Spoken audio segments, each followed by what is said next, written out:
ये आपका आज का संपादकीय पाठ है। देखिए, संपादकीय पाठ आपको प्रारंभिक परीक्षा, मुख्य परीक्षा और इंटरव्यू हर जगह मदद पहुंचाता है। चाहे आप लोग सिविल सर्विस एग्जाम की तैयारी कर रहे हो या फिर किसी स्टेट पीसीएस एग्जाम की तैयारी कर रहे हो, यहाँ से एक सामान्य जानकारी भी आप लोगों को मिल जाती है। और किसी खास टॉपिक पर किसी खास व्यक्ति के अपने विचार होते हैं, तो इन्हें जरूर आप लोग पढ़ा करिएगा। सहकार से समृद्धि का भारतीय दर्शन, ये हमारे देश के जो हम मिनिस्टर साहब है ना, अमित शाह साहब, सहकारिता मंत्री है, इन्हीं के द्वारा ये आर्टिकल लिखा जा रहा है।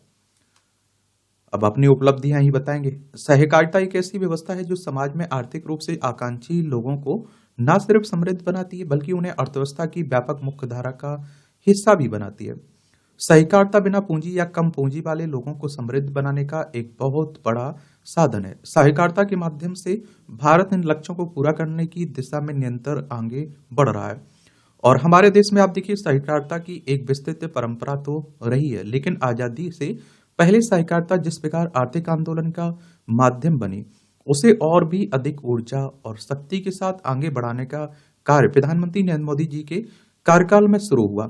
और वर्ष 2021 में प्रधानमंत्री जी ने सहकारिता का स्वायत्त मंत्रालय स्थापित कर सहकारिता के लिए अवसरों के सारीबंद दरवाजे खोल दिए। महज 3 वर्षों में देश में सहकारिता को तेज गति मिली और इसी कड़ी में भारत का सहकारिता आंदोलन एक ऐतिहासिक पल का साक्षी बनने जा रहा है। राजधानी दिल्ली 25 से 30 नवंबर के बीच अंतर्राष्ट्रीय सहकारी गठबंधन महासभा और वैश्विक सम्मेलन की मेजबानी की को तैयार है। आईसीए की 130 वर्ष के इतिहास में यह पहला मौका है कि जब भारत इसका आयोजक होगा। और इस सम्मेलन से संयुक्त राष्ट्र अंतर्राष्ट्रीय सहकारिता वर्ष 2025 का भी शुभारंभ हुआ। और देखिए, संयुक्त राष्ट्र अंतर्राष्ट्रीय संस्था है, इसकी स्थापना 24 अक्टूबर 1945 में हुई थी। यूनाइटेड नेशंस की बात कर रहा हूं और न्यूयॉर्क में इसका हेडक्वार्टर देखने को मिलेगा। आईसीए महासभा और वैश्विक सम्मेलन की मेजबानी वैश्विक सहकारी आंदोलन में भारत के नेतृत्व की स्वीकार्यता का प्रतीक है। मोदी जी के नेतृत्व में भाजपा सरकार बनने के बाद से समाज के पिछड़े, अति पिछड़े, गरीब और विकास की दौड़ में पीछे छूट चुके लोगों के उत्थान की दिशा में निरंतर कदम उठाए जा रहे हैं।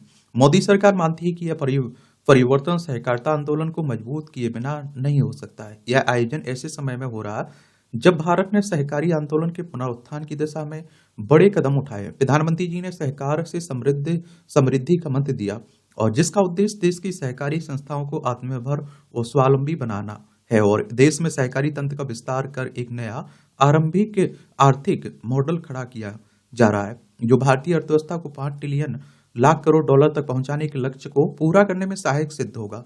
दुनिया के अन्य देशों के लिए यह एक विकास मॉडल के रूप में सामने आया। भारत में प्राचीन काल से सहकारिता का समृद्ध इतिहास रहा है, जिसके संकेत कौटिल्य के अर्थशास्त्र में भी मिलते हैं। दक्षिण भारत में भी निधियों का प्रचलन सहकारी वित्तीय व्यवस्था को दर्शाता है। मेरा मानना है कि भारत जैसे 140 करोड़ की जनसंख्या वाले देश में छोटी जनसंख्या वाले देशों का आर्थिक मॉडल उपयुक्त नहीं हो सकता। आर्थिक विकास के सभी मानकों में वृद्धि के साथ यह जरूरी है कि 140 करोड़ लोगों की समग्र समृद्धि को जो सहकारिता के माध्यम से ही संभव है, इसके कई उदाहरण हैं। जैसे अहमदाबाद डिस्ट्रिक्ट कोऑपरेटिव बैंक ने गत 100 वर्षों में 100 करोड़ रुपए का लाभ अर्जित किया है। बैंक न केवल एनपीए को शून्य बनाए रखने में सफल रहा है, बल्कि उसके पास 6,500 करोड़ रुपए से अधिक की जमा राशि भी है। और अमूल भी आप देखिए सहकारी आंदोलन का उल्लेखनीय उदाहरण है। वर्तमान में इससे 35 लाख परिवार सम्मान और रोजगार प्राप्त कर रहे हैं और इन परिवारों की महिलाएं अग्रिम पंक्ति में महत्वपूर्ण भूमिका निभा रही हैं। परिणाम स्वरूप आज अमूल का वास्तविक कारोबार 80,000 करोड़ रुपए तक पहुंच चुका है। दिलचस्प बात यह है कि इन महिलाओं में से किसी ने भी 100 रुपए से अधिक का प्रारंभिक निवेश नहीं किया था। और आप देखेंगे कि सहकारिता आंदोलन को मजबूती प्रदान करने की दिशा में प्रधानमंत्री मोदी जी के मार्गदर्शन में सरकार ने 60 से अधिक पहलों पर काम शुरू किया है और दशकों की उपेक्षा और प्रशासनिक कुरीतियों के परिणाम स्वरूप अधिकांश प्राथमिक कृषि ऋण समिति पैक्स आर्थिक रूप से कमजोर और निष्क्रिय हो गई थी। सरकार ने पैक्स के कार्यक्षेत्र में विस्तार के साथ साथ उन्हें आर्थिक रूप से व्यवहार बनाने का काम भी शुरू किया है और इनके लिए नए बाय लॉ अपनाने से अपेक्स डेयरी, मत्स्य पालन, अन्न भंडारण, जन औषधि केंद्र आदि जैसे 30 से अधिक विविध क्षेत्रों में व्यवसायिक गतिविधियां संचालित करने में सक्षम हुए। 3 नई राष्ट्रीय स्तर की बहुराज्यीय राज्य सहकारी समितियों के गठन से सहकारिता का क्षेत्र और व्यापक हुआ राष्ट्रीय सहकारी निर्यात लिमिटेड ने विदेशी बाजारों तक सहकारी उत्पादों की पहुंच को सुगम बनाया। तो राष्ट्रीय सहकारी जैविक लिमिटेड ने जैविक प्रमाणीकरण और बाजार का मंच तैयार किया। भारतीय बीज सहकारी समिति लिमिटेड ने उन्नत बीजों की सुलभता सुनिश्चित की है। और वित्तीय सहायता, कर राहत और एथेनॉल मिश्रण कार्यक्रम से सहकारी चीनी मिलें समृद्ध हो रही हैं। सहकारी बैंकिंग प्रणाली को मजबूत करने के लिए सहकारी संस्थाओं के पैसे को सहकारी बैंकों में ही जमा करने पर बल दिया है। राष्ट्रीय सहकारी डेटा के जरिए सहकारी समितियों को पारदर्शी बनाने प्रक्रिया को आसान बनाने से देश के सहकारी रूप से कम विकसित क्षेत्रों में सहकारी समितियों की पहुंच बनी है। इसके अतिरिक्त सरकार एक समग्र और व्यापक नई राष्ट्रीय सहकारिता नीति पर भी काम कर रही है। आईसीए महासभा और वैश्विक सम्मेलन का मंच भारत के सहकारी आंदोलन द्वारा वित्तीय समावेशन को बढ़ावा देने, आर्थिक सशक्तिकरण, लैंगिक समानता सुनिश्चित करने और संयुक्त राष्ट्र के सतत विकास लक्ष्यों की प्राप्ति हेतु भारत के अभूतपूर्व प्रयासों को रेखांकित करेगा। और सम्मेलन का मुख्य एजेंडा ऐसे तंत्र का निर्माण है जो सहकारी समितियों को उभरती चुनौतियों का सामना करने और अवसरों के उपयोग के लिए सशक्त बनाए। और इस ऐतिहासिक आयोजन की मेजबानी के अवसर पर मैं विश्व के सहकारी नेताओं, नीति निर्माताओं और मानव विकास के पक्षधरों का आह्वान करता हूं कि हम सहकारी आंदोलन को मजबूत करने के लिए सीखने, साझा करने और सहकार की भावना के साथ एकजुट हों। सहकार से समृद्धि को लेकर भारत की प्रतिबद्धता, सामूहिक समृद्धि, साझा प्रगति जैसे मूल्यों पर आधारित उज्जवल भविष्य का संकल्प लें। और लेखा केंद्रीय गृह और सहकारिता मंत्री हैं। देखिए, ये जो उपलब्धियां बताई गई है ना, जब आप लोग इससे संबंधित किसी टॉपिक पर निबंध लिख रहे हैं, आंसर राइटिंग कर रहे हैं, तो ये उपलब्धियों के बारे में आप लोग बता सकते हैं। ठीक है। अब कोई अगर देखते विपक्ष का नेता लिख रहा होता तो वो कमियां बताता। तो मैं आप लोगों से यही तो कहता हूं कि यही आपको स्मार्ट तरीका अपनाना है। अब देखिए, सरकार का पक्षकार कुछ लिख रहा है तो वो अपनी नीतियों की क्या करेगा, तारीफ करेगा, लाभ बताएगा। और जो विपक्ष का लिखता है वो कमियां बताएगा। तो आप देखिए, पॉजिटिव पॉइंट मिल गए, नेगेटिव पॉइंट मिल गए। और आप लोगों को जो लगता है कि ये इस तरह से समाधान हो सकता है, ये कमियां हैं, उनका समाधान बता दीजिए, काम तमाम हो गया। मैं कह रहा हूं कि आंसर राइटिंग कर रहे हैं, निबंध लिख रहे हैं, तो हर पहलू को छूते हुए वो होना चाहिए आपका। महंगाई और विकास में संतुलन आवश्यक है। तो वैश्विक क्रेडिट रेटिंग एजेंसी मूडीज ने भारत में महंगाई और विकास के बीच संतुलन बनाए रखने की सराहना की है। और उसने अपनी रिपोर्ट में कहा है कि महंगाई में कम अवधि की तेजी के बावजूद आने वाले महीनों में महंगाई दर रिजर्व बैंक द्वारा निर्धारित दायरे में आ जाएगी, क्योंकि ज्यादा कृषि बुआई और पर्याप्त अनाज भंडार के कारण खाद्य पदार्थों की कीमतों में कमी आएगी। चूंकि भू राजनीतिक तनाव और मौसम की स्थिति खराब होने पर महंगाई दर बढ़ने का अभी जोखिम भी बना हुआ है। इसी कारण नीतिगत ब्याज दरों में ढील को लेकर रिजर्व बैंक सावधानी बरत रहा है। और रिजर्व बैंक यानी कि हमारी केंद्रीय बैंक, राष्ट्रीय बैंक की बात हो रही है। 1 अप्रैल 1935 में स्थापना हुई थी। मुंबई, महाराष्ट्र में इसका हेडक्वार्टर देखने को मिलेगा। रिपोर्ट की माने तो भारत में महंगाई के बीच भी इसकी अर्थव्यवस्था अच्छे दौर में है। मूडीज ने चालू वर्ष वित्त वर्ष 2024-25 में भारत की विकास दर 7.2% रहने का अनुमान लगाया है। इसी तरह वैश्विक साख निर्धारित करने वाली एजेंसी S&P ग्लोबल रेटिंग ने भी अपनी रिपोर्ट में कहा कि भारत में खाद्य पदार्थों की बढ़ती हुई कीमतों से महंगाई बढ़ी है। और लेकिन जिस तरह भारत में आपूर्ति क्षमता तेजी से बढ़ रही है, उससे आने वाले दिनों में महंगाई के दबाव को कम करने में मदद मिलेगी।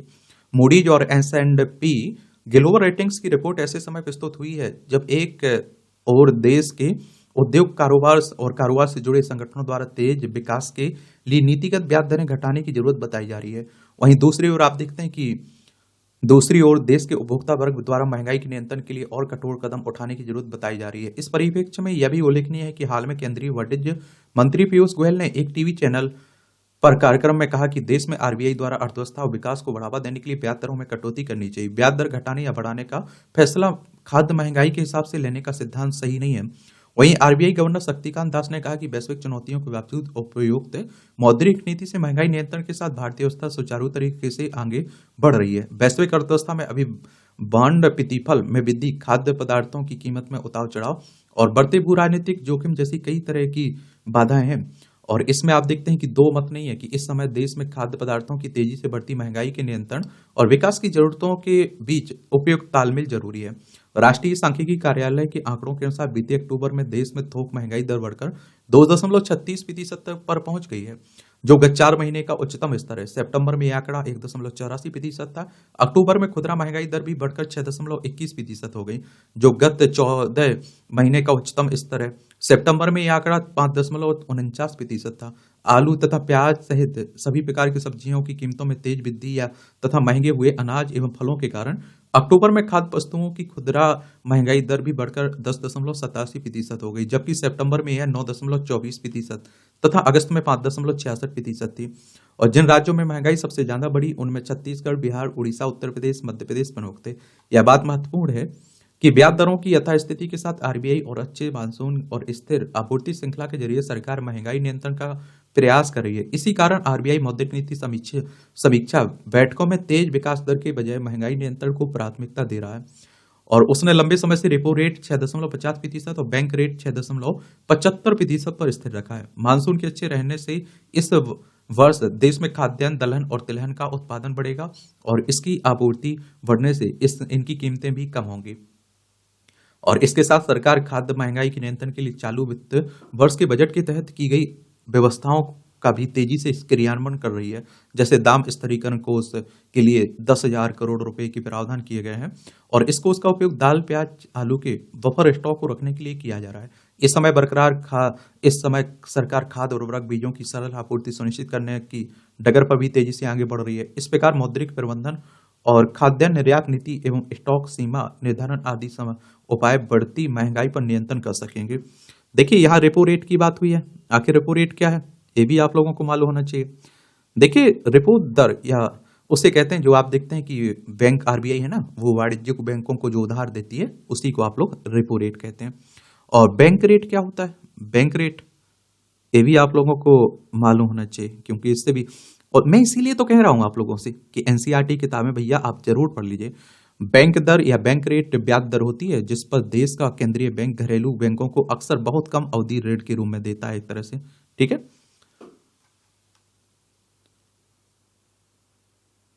और डिस्काउंट रेट या बैंक रेट को कभी कभार ओवरनाइट रेट समझ लिया जाता है, जहां बैंक दर उस दर को कहते हैं जिस पर केंद्रीय बैंक फंड उधार लेने की एवज में बैंकों से शुल्क लेता है। और आप देखेंगे कि इसमें खाद्य पदार्थों की महंगाई रोकने के लिए सरकार को इन तत्कालिक उपायों के साथ दीर्घकालिक उपायों पर भी ध्यान देना होगा। इस समय ग्रामीण भारत में जल्द खराब होने वाले ऐसे कृषि उत्पादों की आपूर्ति श्रृंखला बेहतर करने पर प्राथमिकता से काम करना होगा, जिनकी खाद्य महंगाई के उतार चढ़ाव में ज्यादा भूमिका होती है। और ऐसे में सरकार को खाद्य उत्पादन में वृद्धि के साथ साथ कृषि उपज की बर्बादी को रोकने के बहुआयामी प्रयासों के तहत खाद्य भंडारण की कारगर व्यवस्था की डगर पर बढ़ना होगा। उम्मीद करें कि खुदरा महंगाई और थोक महंगाई दर के बढ़ने की चिंताओं के मद्देनजर सरकार और रिजर्व बैंक विभिन्न प्रयासों से देश में महंगाई को नियंत्रित करने और विकास को गति देने के लिए नई संतुलित रणनीति के साथ आगे बढ़ते हैं। और इससे रिजर्व बैंक के लक्ष्य के मुताबिक महंगाई दर 4% के दायरे में दिखाई दे सकेगी। लेखक अर्थशास्त्री हैं डॉक्टर जयंतीलाल भंडारी, इनके द्वारा यह आर्टिकल लिखा गया है। आप लोग क्या सोचते हैं? अपनी राय आप लोग जरूर दिया करिएगा। ऊर्जा, ईश्वर भक्ति और माया, अच्छा कॉलम लिखा जाता है। ईश्वर ने प्रकृति का निर्माण किया और वह इसका संचालन माया से करता है। माया दो प्रकार की होती है। अच्छी माया संसार में सृजन करती है और मानव को सद मार्ग पर चलने की प्रेरणा देती है, जबकि कुमाया विनाश करती है, मानव को काम, क्रोध, लोभ रूपी विकारों से ईश्वर से विमुख करती है। ईश्वर की कृपा से जीव को मनुष्य योनि प्राप्त होती है। इस संसार में सोचने की शक्ति और विवेक मनुष्य को ही प्राप्त है। विवेक द्वारा वह धर्म के मार्ग पर चलकर वैराग्य प्राप्त कर सकता है। वैराग्य से ज्ञान प्राप्त होता है, ज्ञान से ईश्वर भक्ति प्राप्त होती है और जिसके द्वारा वह निष्काम कर्म करता हुआ मोक्ष को प्राप्त कर सकता है। और कुमाया प्रकृति के गुणों के अनुसार मनुष्य को प्रभावित करती है। तमो गुणों के अभाव में वह पशु की तरह केवल निद्रा, काम, भोग, विलास के लिए जीता है। रजोगुण के प्रभाव में लोभ, मोह, कामना के लिए हर समय प्रयासरत रहता है। मनुष्य सांसारिक वस्तुओं की कामना करता है और फिर उनकी प्राप्ति के लिए प्रयास करता है। इससे आप देखिए सफल नहीं होने पर उनके अंदर क्रोध जागृत होता है और जिससे उसका विवेक समाप्त हो जाता है और फिर वह विनाश को प्राप्त हो जाता है। गीता में भगवान श्री कृष्ण ने कर्म, ज्ञान तथा भक्ति योग का मार्ग ईश्वर प्राप्ति के लिए बताया, इसमें आप देखिए निष्काम कर्म द्वारा कर्म फल ईश्वर को समर्पित कर दिया जाता है और जिससे श्रद्धा और भक्ति प्राप्त होती है। मनुष्य को अपने विवेक से अपने आप को प्रकृति के तमो और रजोगुण से ऊपर उठाते हुए सत्तो गुण को अपनाना चाहिए। तमो और रजोगुण से मुक्ति बनाने के लिए मनुष्य को सदुपदेशों की संगत अपनानी चाहिए तथा उसे सदगुरु की शरण में जाना चाहिए। यह सदगुरु हमारे ग्रंथों हो सकते हैं जिनमें सही राय दिखाई गई हो। अच्छा है, बड़ा दिलचस्प कॉलम लिखा जाता है भाई, देखा करिए और इससे कुछ फॉलो भी किया करिएगा। दुर्भाग्यपूर्ण घटना, ये उत्तर प्रदेश में जो संभल में हुआ ना, उसी की बात हो रही है। देखिए उत्तर प्रदेश को देख लीजिए, लखनऊ इसकी राजधानी, अंतर्राष्ट्रीय सीमा इसकी नेपाल से लगती है। राज्यों में बिहार, झारखंड, छत्तीसगढ़, मध्य प्रदेश, राजस्थान, हरियाणा, हिमाचल प्रदेश, उत्तराखंड और दिल्ली से लगती है। विधानसभा में 403 सीटें, विधान परिषद में 100 सीटें, राज्यसभा में 31 सीटें, लोकसभा में 80 सीटें आपको देखने को मिलेंगी। योगी आदित्यनाथ यहाँ के चीफ मिनिस्टर हैं। यह दुर्भाग्यपूर्ण है कि उत्तर प्रदेश के संभल में स्थानीय अदालत के आदेश पर एक मस्जिद के सर्वे के दौरान हिंसा भड़क उठी और इसके चलते 3 लोगों की जान चली गई। इसके अतिरिक्त कई अन्य लोग घायल भी हुए, जिनमें पुलिसकर्मी भी हैं। इस हिंसा को टाला जा सकता था यदि अदालत के आदेश पर हो रहे सर्वेक्षण का हिंसक विरोध नहीं किया जाता। संभल की स्थानीय अदालत ने उस याचिका पर जामा मस्जिद के सर्वेक्षण का आदेश दिया था जिसमें दावा किया गया कि मुगल बादशाह बाबर ने इस मस्जिद का निर्माण एक मंदिर के स्थान पर कराया था। स्थानीय अदालत के आदेश पर इसी मंगलवार को जब प्रारंभिक सर्वे किया गया था तब भी इलाके में तनाव फैला था, लेकिन उसे दूर कर लिया गया था। समझना कठिन है कि गत दिवस सर्वे के दौरान ऐसे प्रयास क्यों नहीं किए गए जिससे किसी तरह की अव्यवस्था और अशांति न फैलने पाए। रविवार को सर्वे के दौरान जिस तरह पुलिस पर पथराव किया गया, वाहनों में तोड़फोड़ करने के साथ उन्हें आग के हवाले किया गया, इससे लगता है कि कुछ तत्वों ने उपद्रव की तैयारी कर रखी थी। सोचिए 3 लोग चले गए। लीजिए, यह अच्छा नहीं हुआ कि मंदिर मस्जिद के एक और मामले में ने तनाव की स्थिति उत्पन्न की। यदि मस्जिद पक्ष का यह मानना है कि जामा मस्जिद के सर्वे का आदेश सही नहीं है तो उसे अदालत का दरवाजा खटखटाना चाहिए। अदालत के आदेश की अवहेलना करने के लिए हिंसा का सहारा लेने का कहीं कोई उचित नहीं है। तब तो बिल्कुल नहीं जब निचली अदालत के किसी फैसले के खिलाफ ऊंची अदालतों में जाने का रास्ता खुला है।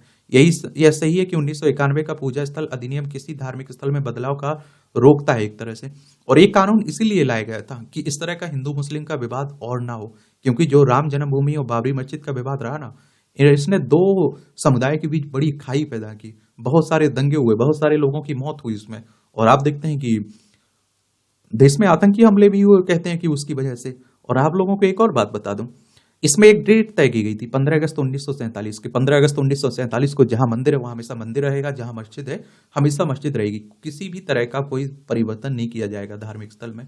लेकिन इस कानून को ही चुनौती दी जा गई अब तो। लेकिन इसकी भी अनदेखी नहीं की जा सकती कि अधिनियम ऐसे किसी स्थल के सर्वेक्षण की अनुमति भी प्रदान करता है, और इसी कारण वाराणसी में ज्ञानवापी परिषद का सर्वे हुआ है और धार में भोजशाला परिषद का भी। मथुरा में ईदगाह परिषद के सर्वेक्षण का मामला सुप्रीम कोर्ट के समक्ष विचाराधीन है। मंदिर मस्जिद के विवाद नए नहीं है, इन विवादों को सुलझाने की आवश्यकता है। इसका एक तरीका न्यायपालिका का सहारा लेना, दूसरा आपसी सहमति से विवाद को हल करना है। इससे बेहतर और कुछ नहीं कि जहां भी ऐसे विवाद हैं उन्हें दोनों समुदाय आपस में मिल बैठकर हल करें। इसका सबसे बड़ा लाभ यह होगा कि समाज में सद्भाव बना रहेगा। यह समझ जाना चाहिए कि इन दोनों उपायों के अतिरिक्त अन्य कोई उपाय नहीं है। इसी के साथ यह भी समझना होगा कि देश को अतीत से अधिक भविष्य की ओर देखने और मंदिर मस्जिद के विवादों से बाहर निकलने की आवश्यकता है। इससे इंकार नहीं कि विदेशी आक्रमणकारियों ने अनगिनत मंदिरों का ध्वंस किया है, लेकिन यह उचित नहीं होगा कि प्रत्येक मस्जिद में मूर्तियों की खोज की जाए और यथास्थिति में बदलाव की मांग की जाए। अब आप सोचिए हम लोग कितने पीछे जा रहे हैं। हम लोग मंदिर मस्जिद के लिए लड़ रहे हैं, हमें लोग शिक्षा के लिए लड़ना चाहिए, हमें रोजगार के लिए बात करनी चाहिए, हमें जलवायु के लिए बात करना चाहिए, हमें विकसित भारत के लिए बात करना चाहिए। हमारे पास इतने मुद्दे हैं, लेकिन हमारे यहाँ क्या है कि हिंदू मुस्लिम मंदिर मस्जिद ना हो, जाति पाति ना हो, तब तक राजनीति भी नहीं होती है। सबसे ज्यादा ये मुद्दे किसी से प्रेरित होते हैं तो वो राजनीति से होते हैं। बाकी आप लोग क्या सोचते हैं, अपनी राय आप बता सकते हैं। बदलता मौसम, तो हिमाचल प्रदेश में सर्दी बढ़ने के साथ ही वर्षा हिमपात का क्रम शुरू हो गया है। अधिक ऊंचाई वाले कुछ क्षेत्रों में हिमपात एवं कई निचले क्षेत्रों में हल्की वर्षा भी हो रही है। बेशक अभी वर्षा बहुत कम हुई है, लेकिन लंबे समय से सूखे का क्रम टूटा है और जल्द ही वर्षा की संभावना बढ़ने लगी है। वर्षा कृषि बागवानी के लिए तो लाभदायक है ही, सूखी ठंड से हो रही बीमारियों से भी राहत मिलेगी। लोग कई दिनों से खांसी जुकाम बुखार से पीड़ित हो रहे हैं। इन दिन में धूप खिली रहती है, लेकिन सुबह शाम सर्दी महसूस की जा रही है। और अब मौसम की करवट लेने से ठंड बढ़ गई है। हिमपात का क्रम शुरू होने के बाद प्रदेश में अन्य राज्यों से आने वाले लोगों की संख्या में वृद्धि हो जाएगी। लोग बर्फ देखने के लिए पहाड़ी क्षेत्रों में जाते हैं। इन लोगों का अधिक सतर्क रहना आवश्यक है। पहाड़ी क्षेत्रों में जाने से पहले लोगों को मौसम और उन क्षेत्रों के बारे में पूरी जानकारी लेनी चाहिए, क्योंकि अधिक हिमपात से कई रास्ते बंद हो जाते हैं, लोग फंस जाते हैं, कई बार दुर्घटना हो जाती है। पूर्व में इस तरह की कई घटनाएं भी हो चुकी हैं। कई लोग ट्रैकिंग इत्यादि के लिए जाते हैं। जीवन में रोमांच होना आवश्यक है, लेकिन जीवन को जोखिम में कतई नहीं डालना चाहिए। वाहन चलाते समय भी अधिक सतर्क रहना चाहिए, क्योंकि अधिक ठंड होने पर सड़कों पर पानी जम जाता है और वाहनों के फिसलने की आशंका रहती है। स्थानीय प्रशासन को भी किसी तरह की आपात स्थिति से निपटने के लिए मशीनरी एवं मानव संसाधन की व्यवस्था की जानी चाहिए। लोगों को भी चाहिए कि आवश्यक वस्तुओं, दवाओं आदि का भंडारण कर लेना चाहिए, ताकि किसी तरह की दिक्कत का सामना ना करना पड़े। और देखिए, ये है हिमाचल प्रदेश। शिमला इसकी राजधानी दूसरी धर्मशाला है। अंतर्राष्ट्रीय सीमा चाइना से लगती है। राज्यों में लद्दाख, जम्मू कश्मीर, पंजाब, हरियाणा, उत्तर प्रदेश, उत्तराखंड से लगती है। ये स्मार्टफोन से बड़ा गिबलिंग का जोखिम, गैम्बलिंग का। ऑनलाइन गैम्बलिंग फैंटेसी स्पोर्ट और स्पोर्ट बेटिंग ने एक गंभीर स्वास्थ्य संकट का रूप ले लिया है। पिछले कुछ वर्षों में इनके कारण होने वाली मानसिक और सामाजिक समस्याओं ने समाज को एक नई चुनौती दी है। लेसेंट पब्लिक हेल्थ कमीशन की रिपोर्ट के अनुसार दुनिया भर में लगभग 44.87 करोड़ लोग ऑनलाइन गैम्बलिंग से जोखिम में हैं, जिनमें से 8 करोड़ लोग गंभीर गैम्बलिंग डिसऑर्डर से पीड़ित हैं। यह आंकड़ा इसी बढ़ती समस्या की गंभीरता को उजागर करता है। ऑनलाइन गैम्बलिंग और स्पोर्ट बेटिंग की दुनिया में किशोर और युवा वर्ग सबसे ज्यादा प्रभावित हो रहे हैं। रिपोर्ट के मुताबिक चौथाई यानी 26.4% किशोर गैम्बलिंग डिसऑर्डर का शिकार हैं। वहीं 16.3% किशोर स्पोर्ट सट्टेबाजी के कारण मानसिक और शारीरिक समस्याओं का सामना कर रहे हैं। एक और चिंताजनक पहलू यह है कि इंटरनेट मीडिया और डिजिटल विज्ञापन इन गतिविधियों को आकर्षित बना रहे हैं और युवा वर्ग इन विज्ञापनों से प्रभावित होकर इन्हें अपनी दिनचर्या का हिस्सा बना रहे हैं। ग्लासगो विश्वविद्यालय की प्रोफेसर हीथर वार्डल के अनुसार हर मोबाइल फोन अब एक पॉकेट कसिनो बन गया है, जो इस समस्या को और भी बढ़ा रहा है। कई बार आप देखिए गैम्बलिंग डिसऑर्डर में व्यक्ति गैम्बलिंग की आदत पर नियंत्रण नहीं रख पाता है। यह स्थिति मानसिक तनाव, आर्थिक समस्याओं और सामाजिक अलगाव का कारण बनती है। गैम्बलिंग की लत में लोग लगातार हारने और कर्ज में डूबने के कारण मानसिक तनाव का सामना करते हैं, जिससे डिप्रेशन और चिंता जैसी समस्याएं उत्पन्न होती हैं। गैम्बलिंग की आदत व्यक्ति को परिवार और दोस्तों से दूर कर देती है, जिससे सामाजिक लगाव बढ़ता है और कई लोग अपनी पूरी बचत गवाकर कर्ज और दिवालियापन की स्थिति में पहुंच जाते हैं। विशेषज्ञों का सुझाव है कि गैम्बलिंग पर शराब और तंबाकू की तरह कड़ी रोकथाम की जानी चाहिए। इसके साथ ही गैम्बलिंग विज्ञापनों पर नियंत्रण, उम्र सीमा तय करना और वित्तीय प्रतिबंध लगाने जैसे कदम उठाए जाने चाहिए। इन कदमों से किशोरों और युवाओं को गैम्बलिंग की लत से बचाया जा सकता है। इसके अलावा प्रभावी काउंसलिंग सेवाएं उपलब्ध कराई जानी चाहिए ताकि लोग समय रहते मदद ले सकें। गैम्बलिंग के बढ़ते प्रभाव को देखते हुए इसकी निगरानी और नियंत्रण के लिए प्रभावी कानून बनाना आवश्यक है। साथ ही समाज को गैम्बलिंग के खतरों से अवगत कराने के लिए जागरूकता अभियान चलाए जाने चाहिए। यदि समय रहते ठोस कदम नहीं उठाए गए तो यह समस्या एक बड़े सार्वजनिक स्वास्थ्य संकट का रूप ले सकती है। और आप देखते हैं कि अब गेम खेलने के लिए आप लोगों को क्या कहीं बाहर नहीं जाना पड़ता है। अब देखते हैं आपका फोन ही सब कुछ हो गया है। ये परेशानी देखने को मिलती है। पहले आप देखते हैं लोग पत्ते खेलते थे, ताश के पत्ते, तो उसे 4 लोग इकट्ठे करने पड़ते थे, कुछ लोगों को इकट्ठा करना पड़ता था। अब तो आप देखते हैं आपके फोन में ही आप अकेले हैं ना, तो वो 4 लोग फोन आपका ऑनलाइन कोई ना कोई प्लेटफॉर्म मिल जाएगा जहां सब लोग आपको मिल जाएंगे। बस आपकी जरूरत है और आपके पास पैसे की जरूरत है। आप लोग क्या सोचते हैं, अपनी राय जरूर दिया करिएगा। ये आप देखिए टिप्पणियां हैं, इन्हें भी देख सकते हैं। और इसकी पीडीएफ एजुकेशन सर्कल प्लेटफॉर्म है ना टेलीग्राम पर, वहां डाल दी जाती है, वहां से जाकर डाउनलोड कर लिया करिएगा आप लोग। राशन कार्ड, आजकल आप देखते हैं कि राशन कार्ड घोटाले की बात हो रही है। तकनीकी सहयोग से फर्जीवाड़े पर नियंत्रण। और कई लोग जिन्हें जरूरत है हकीकत में उनके पास राशन कार्ड नहीं है, लेकिन जिन्हें जरूरत नहीं है वो फर्जी तरीके से बनवा ले रहे हैं। तो राशन कार्ड हमारे देश में दशकों से एक महत्वपूर्ण सरकारी दस्तावेज है और इसके माध्यम से सब्सिडी प्राप्त अनाज और गैस सिलेंडर आसानी से प्राप्त किया जा सकता है। और इसके अतिरिक्त यह नागरिकों की पहचान के प्रमाण के रूप में भी कार्य करता है, जो व्यक्तियों को सरकारी डाटाबेस से जोड़ता है। नकल को रोकने और पारदर्शिता को सुनिश्चित करने के लिए सरकार ने राशन कार्ड से आधार को लिंक करने के तरीके शुरू किए हैं, और जिससे एक व्यक्ति के केवल एक राशन कार्ड रखने की अनुमति मिलती है। राशन कार्ड और आधार कार्ड को जोड़ने से धोखाधड़ी की गतिविधियों को रोकता है और अतिरिक्त लाभ भी प्राप्त होता है। पिछले दिनों केंद्रीय खाद्य मंत्रालय ने कहा कि सरकार के व्यापक स्तर पर डिजिटलीकरण के प्रयास से देश में सार्वजनिक वितरण प्रणाली में काफी बदलाव आया और इससे वैश्विक स्तर पर खाद्य सुरक्षा कार्यक्रमों के लिए नए मानक स्थापित हुए। मंत्रालय के अनुसार लगभग आप देखिए 80.6 करोड़ लाभार्थियों को सेवा प्रदान करने वाली सार्वजनिक वितरण प्रणाली में सुधार के तहत आधार के जरिए सत्यापन और इलेक्ट्रॉनिक रूप से अपने ग्राहक को जानो KYC की व्यवस्था से 5.8 करोड़ नकली राशन कार्ड हटाए जा सके। और इन प्रयासों के परिणाम स्वरूप गड़बड़ी में काफी कमी आई और लक्षित लोगों तक पहुंच में वृद्धि हुई है।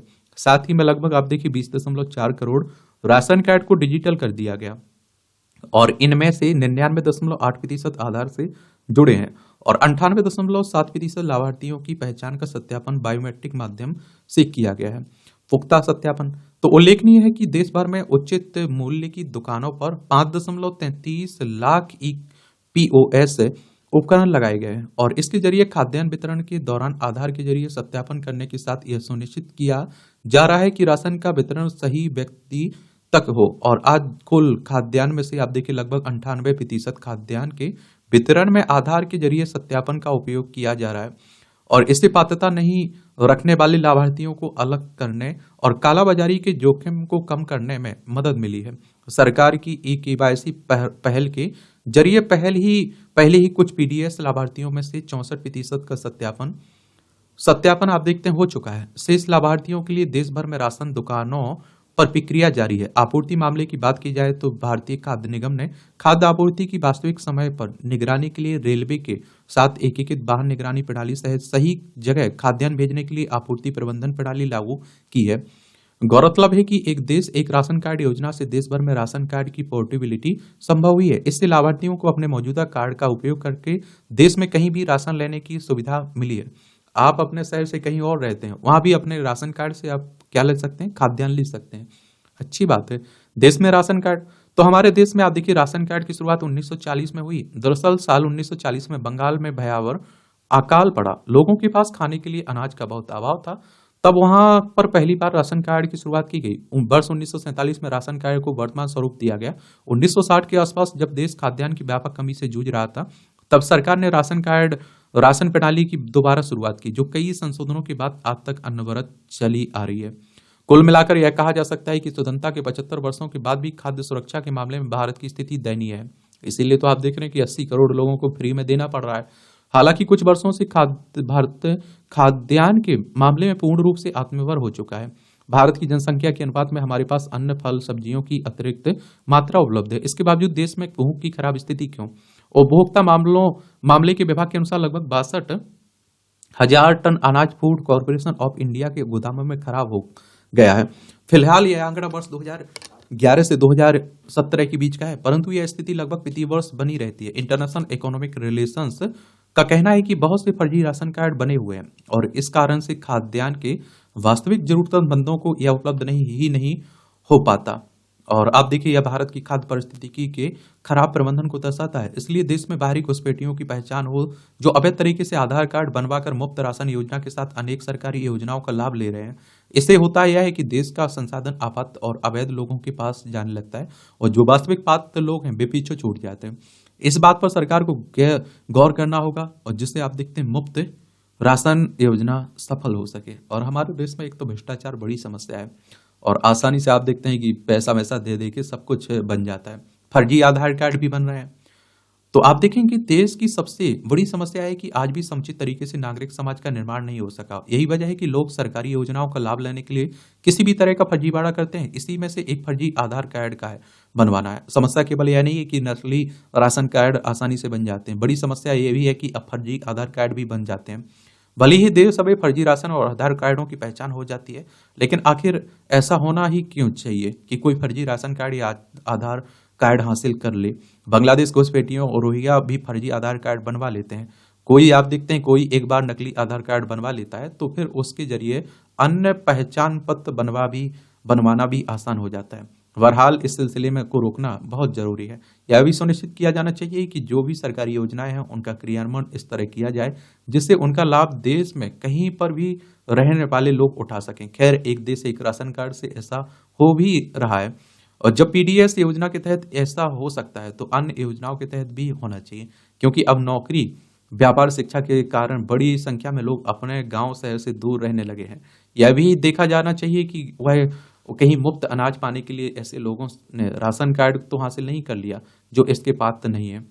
और आप देखिए, वास्तव में पीडीएस समेत अन्य सभी योजनाओं में सही लाभार्थियों की पहचान सुनिश्चित की जानी चाहिए, क्योंकि यह किसी से छिपा नहीं है कि अन्य योजनाओं में भी आपात्र लोग लाभ उठाने में सफल रहते हैं।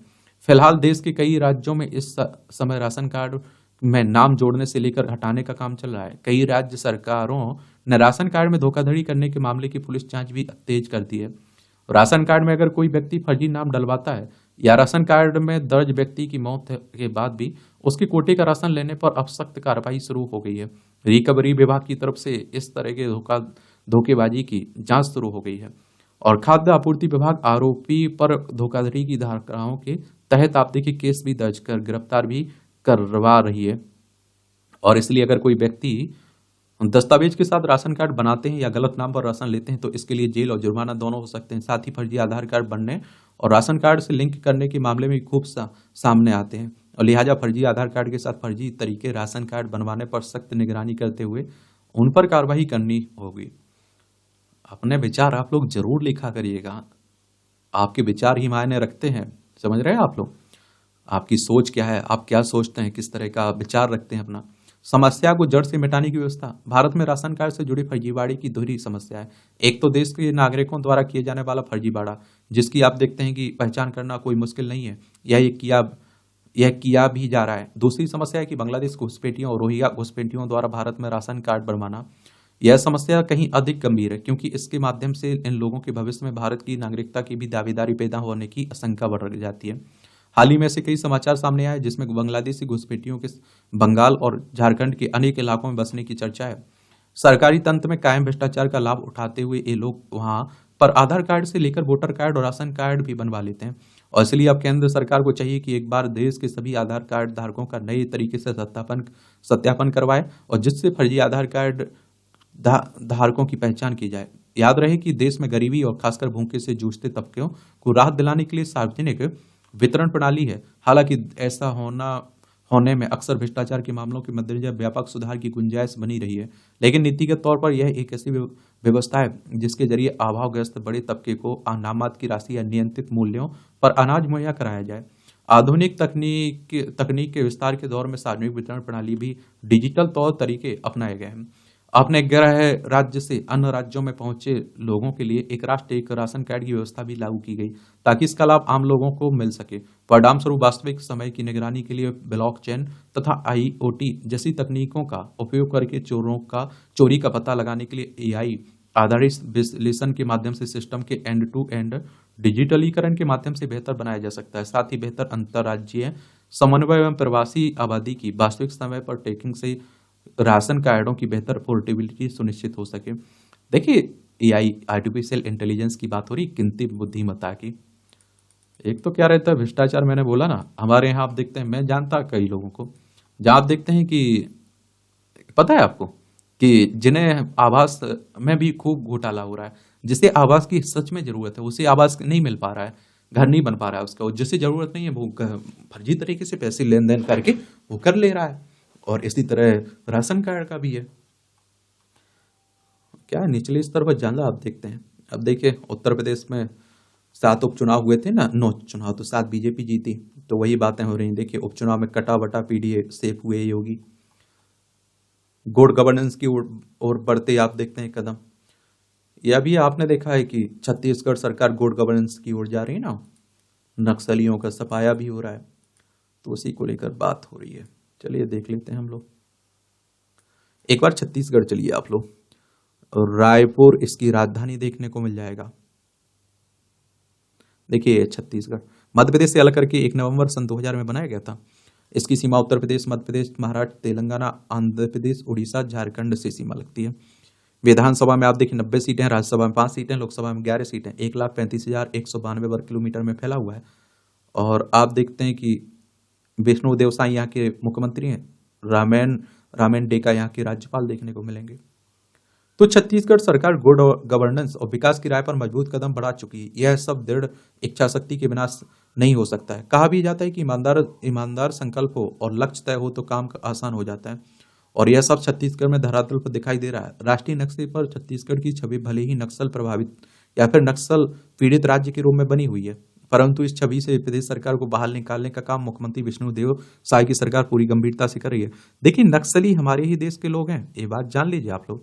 नक्सल होता क्या है, क्या है नक्सल, ये भी आप लोग याद रखिएगा। नक्सलवाद शब्द की उत्पत्ति पश्चिम बंगाल के नक्सलवाड़ी गांव से हुई थी। भारतीय कम्युनिस्ट पार्टी के नेता चारों मजूमदार कानू सन्याल ने 1967 में सत्ता के खिलाफ एक सशक्त आंदोलन शुरू किया था, और मजूमदार चीन के कम्युनिस्ट नेता माओ सेतुंग के बड़े प्रशंसक थे। इस कारण माओवाद भी कहते हैं इसे, नक्सलवाद को माओवाद भी कहा जाता है। बस्तर वासियों के लिए राज्य सरकार द्वारा चलाई जा रही नियत निल्लानार योजना हो या फिर नक्सलियों पर किए जा रहे जमकर प्रहार हो, इसे आप किसी भी नजरिए से देख सकते हैं। नजरिया भले ही अलग अलग हो सकता है, परंतु उद्देश्य केवल एक ही है, बस्तर में शांति की वापसी और विकास की राह मजबूत करना। कहते हैं ना कि नीति और नीयत साफ हो तो कठिन से कठिन काम भी आसान हो जाता है और दुरूह रास्ता भी आसान। बस्तर में ऐसा ही हो रहा है। हमने जवानों का उत्साह और उमंग देखा है। उनके चेहरे पर विजयी मुस्कान और थिरकते कदम इस बात के गवाह है कि बस्तर में सब कुछ वैसा ही हो रहा है जैसा रायपुर और बिलासपुर से लेकर सरगुजा और कबीरधाम में रहने वाले छत्तीसगढ़ गढ़िया सोच रहे हैं। जवानों के हौसले बुलंद होने से लग रहा है कि बस्तर की आबो हवा बदल रही है। बस्तर अब विकास की करवट लेने लगा है। वो गोली बारूद के बजाय शांति की राह पर लौटने की बस्तर ने अब ठान ली है। बस्तरवासी उन्मुख सांस लेने के लिए आतुर हैं और नक्सलियों पर आप देखिए कारगर प्रहार। इसी साल अगस्त में केंद्रीय गृह मंत्री अमित शाह ने 3 दिवसीय दौरे पर छत्तीसगढ़ प्रवास पर रायपुर आए थे। इस दौरान उन्होंने नक्सल उन्मूलन की घोषणा की थी। इसके बाद आप देखते हैं कि मुख्यमंत्री विष्णुदेव राय की सरकार ने नक्सलवाद को समाप्त करने की दिशा में ठोस और मजबूत कदम उठाए। नक्सलवाद पर करारा प्रहार करने के साथ ही विकास के संकल्प को लेकर सरकार के कदम बस्तर में अब आगे बढ़ चुके हैं।